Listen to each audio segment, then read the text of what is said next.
अस्सलाम वालेकुम दोस्तों, ड्रामा सीरियल गुलाम हुसैन जी असां तव्हांखे मुकमिल कहानी ॾींदासीं। उन खां पहिरियों असांजी हिकु नंढी गुज़ारिश आहे, अगर असांजी यूट्यूब चैनल ते न त महिरबानी करे असांजे यूट्यूब चैनल के ज़रूर सब्सक्राइब कंदा ऐं साथ में बेल आइकन को ज़रूर प्रेस कंदा, जीअं असांजो हर नओं ईंदड़ वीडियो पहिरियों ते सभ खां पहिरियां मुहैया थी सघे ऐं तव्हां बि अहिड़ा नवां अपडेट ॾिसंदा रहो। तो अचो त हीअ कहानी सॼी ॿुधूं। तो जेको शेरू आहे उहो सोडल जे पोयां 5 माण्हू बचे छॾींदो, सोडल खे मारण जी पूरी कोशिश कंदो। ऐं होॾे वरी गुलाम हुसैन पंहिंजी माउ खे चवंदो त तूं मूंखे दुआ कर त मां महिल ॿीहर मारे वञा ऐं सिंध जो लक़ब खटे वठां। ऐं इन ॻाल्हि में बाबा साईं ऐं अम्मा ॿई राज़ी थियनि ऐं तव्हां मुंहिंजे लाइ सही सलामत दुआ करो त मां महिल मारे वञा ऐं सिंध जो लक़ब खटे वठां। ऐं हाणे जेको आहे मुख़्तियार खान मतिलबु बिठल पाणी आहे, उहो हाणे चाकर खान जी ॿेड़ी ॿोड़ींदो।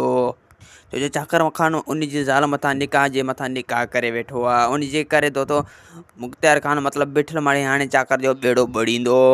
तो ॿिया ड्रामा बंदि थी चुका आहिनि ऐं गुलाम हुसैन ड्रामो हले पियो ऐं इनखे एतिरी शोहरत मिलंदी जो तव्हां इहो कॾहिं सोचियो बि न हो। असांजो हीअ कहाणी जेको तव्हांजे अॻियां पेश कयोसीं।